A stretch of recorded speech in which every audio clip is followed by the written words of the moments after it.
नमस्कार प्यारे बच्चों, मैं रुचिका सैनी, आपके बिजनेस स्टडीज़ की टीचर। आज मैं आपको चैप्टर 3 का विपणन मिश्र कराने जा रही हूँ। तो चलिए स्टार्ट करते हैं हमारे चैप्टर को, जो कि है सबसे पहले फर्स्ट क्वेश्चन। बच्चों, विपणन मिश्र से क्या आशय है? विपणन मिश्र यानी मिक्स। अब हमने किसका मिक्स करना है? विपणन का। तो विपणन में हम क्या क्या मिक्स करेंगे, तो आइए फटाफट से देख लेते हैं कि हम विपणन में क्या क्या मिक्स करने वाले हैं। तो यहाँ पे हम विपणन मिश्र को एक प्रक्रिया बोलते हैं, जिसमें एक व्यवसाय के उत्पाद, तो पहला क्या हो गया हमारा उत्पाद को मिक्स करेंगे, मूल्य, दूसरा मूल्य को, तीसरा स्थान को यानी कि प्लेस को, और चौथा संवर्धन यानी कि प्रमोशन को। यानी कि 4 चीज़ें हम मिक्स कर देंगे, इसे हम विपणन मिश्र कहते हैं। चलिए दोबारा से रिपीट करते हैं। प्रोडक्ट, प्राइस, प्लेस और प्रमोशन जैसे 4 तत्वों का संयोजन करता है ताकि उपभोक्ताओं की आवश्यकताओं को पूरा किया जा सके। इसे हम विपणन मिश्र कहते हैं। आइए बढ़ते हैं विपणन मिश्र के 4 तत्वों पर। तो बच्चों, जैसे कि बहुत ही महत्वपूर्ण चीज़ है कि विपणन मिश्र में 4 मुख्यतः तत्व कौन कौन से हैं, जिन्हें हम 4 P's भी बोलते हैं। अब 4 P's का मतलब है P for product, P for price, P for place और P फॉर प्रमोशन, जिसे हिंदी में हम बोलेंगे उत्पाद, मूल्य, स्थान या फिर वितरण और संवर्धन और प्रमोशन। आइए आगे बढ़ते हैं और अब देखते हैं कि उत्पाद से क्या तात्पर्य है। तो बच्चों, उत्पाद यानी कि प्रोडक्ट। अब हम एक एक करके इन 4 P's को क्लियर कर लेते हैं। तो सबसे पहले आता है हमारा पहला P, जिसे हम बोलते हैं प्रोडक्ट। तो प्रोडक्ट क्या है? वह वस्तु है या फिर वह सेवा है जो उपभोक्ता की आवश्यकताओं को पूरा करे, उत्पाद कहलाती है। इसमें गुणवत्ता, ब्रांड, डिज़ाइन, पैकेजिंग और वारंटी जैसी बातें शामिल है। अब उदाहरण के तौर पे आप बाज़ार गए और आपको एक उत्पाद लेना है। मान के चलिए आप कोलगेट लेके आते हो, या फिर आप बीमार हो जाते हो तो डॉक्टर के पास जाते हो, आप इलाज लेकर आते हो डॉक्टर से। तो वस्तु और सेवा यानी कि कोलगेट और इलाज दोनों ही क्या है? आपके उत्पाद हैं। अब ये उत्पाद की ज़रूरत क्यों पड़ी? क्योंकि आपकी आवश्यकता थी, आपकी आवश्यकताओं को पूरा करना था। और इसमें हम क्या देखते हैं? गुणवत्ता देखते हैं कि इलाज की गुणवत्ता क्या है या कोलगेट की गुणवत्ता क्या है। हम इसके ब्रांड देखते हैं, हम इसका डिज़ाइन देखते हैं। अब सेवा का तो डिज़ाइन नहीं देख सकते, लेकिन वस्तु का डिज़ाइन तो देख सकते हैं। और पैकेजिंग यानी कि वस्तु की पैकेजिंग भी देख सकते हैं, सेवा की पैकेजिंग नहीं देख सकते। और वारंटी, अब वारंटी यहाँ पे आपकी वस्तु की और सेवा की दोनों की आ जाती है। वस्तु की वारंटी, जैसे कि आपने देखा है क्यों एसी लेके आते हैं, टीवी लेके आते हैं तो आपको वारंटी मिलती है। और सेवा की, जैसे LIC और बीमा वगैरह जो सेवा है उसकी भी आपको वारंटी ही दी जाती है। आइए आगे बढ़ते हैं और पढ़ते हैं पैकेजिंग के 2 लाभ। तो बच्चे, पैकेजिंग के 2 लाभ हैं। कोई भी वस्तु को हम पैक करते हैं तो उससे 2 चीज़ें आती है कि एक तो हम उत्पाद को सुरक्षित रखते हैं और दूसरा उपभोक्ताओं का ध्यान आकर्षित करती है और बिक्री को बढ़ाती है। आप देखेंगे जितनी अच्छी आपको किसी प्रोडक्ट की पैकिंग दिखती है तो वो आपको ज़्यादा आकर्षित करती है और आप उसे खरीदने के लिए क्या हो जाते हो? एकदम मोटिवेट हो जाते हो कि मुझे तो ये खरीदना है, कितना सुंदर पैकिंग है।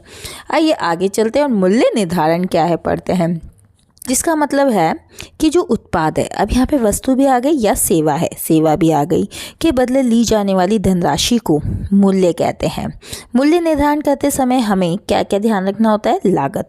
मान के चलिए आपने एक बॉक्स बनाया है, इस बॉक्स का आपको प्राइस डिसाइड करना है। तो इस बॉक्स का प्राइस डिसाइड करने में आपको इस बॉक्स में बनाने में कितना पैसा लगा, उसे हम लागत कहते हैं, इसका ध्यान रखेंगे। प्रतिस्पर्धा, यानी ऐसा ही बॉक्स अगर दूसरा कंपटीटर दूसरा दुकान में भी बेचा जा रहा है बनाकर, तो हम उस कंपटीशन का ध्यान रखेंगे कि क्वालिटी क्या है और प्राइस क्या है। और इसी के साथ मांग, लोग इसकी कितनी डिमांड करते हैं। अगर डिमांड ज़्यादा है तो हम प्राइस को बढ़ा सकते हैं, और अगर डिमांड कम ही है तो हम प्राइस को भी कम ही रखेंगे। और लक्ष्य उपभोक्ता, और यहाँ तक कि हम ये जो बॉक्स है ये किसको बेचना चाहते हैं। हम किसी फर्म या उद्योग को बेचना चाहते हैं, हम किसी व्यक्ति को बेचना चाहते हैं, हम किसी व्यक्तियों के समूह को बेचना चाहते हैं। तो हमारा लक्ष्य उपभोक्ता क्या है, इन सब का ध्यान हम प्राइसिंग में करते हैं, यानी कि मूल्य निर्धारण में करते हैं। आइए अब बात करते हैं वितरण की। वितरण क्या है? वितरण एक प्रक्रिया है जिसके द्वारा उत्पाद को निर्माता यानी उत्पाद बनाने वाला, उत्पाद को निर्माता से उपभोक्ता यानी कि जो उत्पाद को अपनी आवश्यकताओं के लिए काम में लेता है उसे उपभोक्ता कहते हैं, तक पहुंचाया जाता है।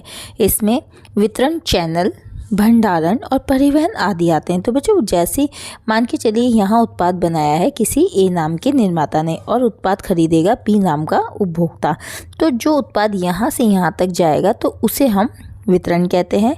अब इसमें हमें वितरण चैनल्स का ध्यान रखना होता है, जैसे बीच में आपके थोक व्यापारी आएंगे, फुटकर व्यापारी आएंगे या कोई कमीशन लेने वाले आएंगे। इस तरीके से वितरण चैनल क्या होगा, इसके साथ आपका भंडारण क्या होगा, वेयर हाउसेज होंगे, और परिवहन यानी कि ट्रांसपोर्टेशन क्या होएगा, ये सब आपके प्लेस में यानी कि वितरण में शामिल होते हैं।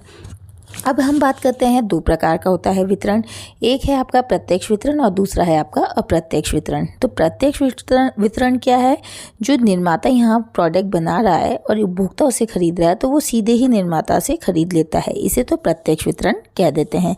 लेकिन अगर निर्माता कोई उत्पाद बना रहा है और उसे सीधे उपभोक्ता तक ना पहुँचा के पहले बेचता है थोक व्यापारी को, फिर बेचता है फुटकर व्यापारी को और फुटकर व्यापारी बेचता है उपभोक्ता को, तो इसको हम कह देते हैं अप्रत्यक्ष वितरण।